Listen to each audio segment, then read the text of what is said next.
Excellence academy में आपको welcome कहते हैं। एडवांस एसईओ के एक न्यू एपिसोड के साथ आपकी खिदमत में हाजिर हैं। आज हमारा टॉपिक है कीवर्ड डेंसिटी।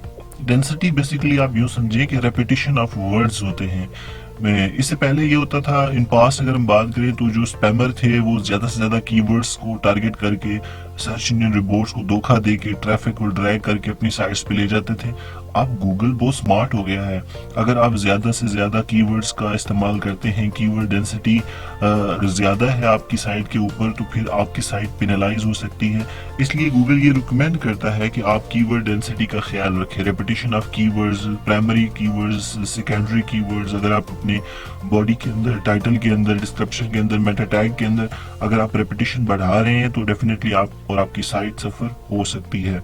एक स्टैंडर्ड ये है कि 2000 अल्फाज के पैराग्राफ के अंदर आप 3 से 5 टाइम जो है वो अपना प्राइमरी सेकेंडरी कीवर्ड्स का इस्तेमाल कर सकते हैं, लेकिन कोई हार्ड एंड फास्ट रूल अभी तक ऐसा नहीं है।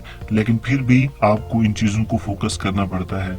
तो दोस्तों, अगर आप साइट बना रहे हैं, स्पेशली जब आप कंटेंट बेस्ड साइट बना रहे हैं, तब आपको इन चीज़ों का बहुत ज़्यादा ख्याल रखना है कि आपने अपनी साइट के जो प्राइमरी और सेकेंडरी कीवर्ड्स हैं उनको बार बार अगेन एंड अगेन अपने पेजेस पर, अपने पोस्टों के अंदर, अपने आर्टिकल्स के अंदर रिपीट नहीं करना, वरना साइट जो है वो सफ़र हो सकती है। और एक बार साइट अगर गूगल के रिकॉर्ड में पेनलाइज हो गई तो फिर सर्चिंग में उसका ऊपर आना बहुत मुश्किल हो जाता है। तो आज की इस छोटी सी वीडियो में हमने कीवर्ड डेंसिटी के बारे में सीखा। उम्मीद है कीवर्ड डेंसिटी की आपको समझ आ गई होगी। अगर कोई क्वेश्चन हो तो आप हमें कमेंट्स कर सकते हैं। थैंक्स फॉर वाचिंग और एसईओ की मज़ीद ट्यूटोरियल के लिए हमारे साथ रहिएगा।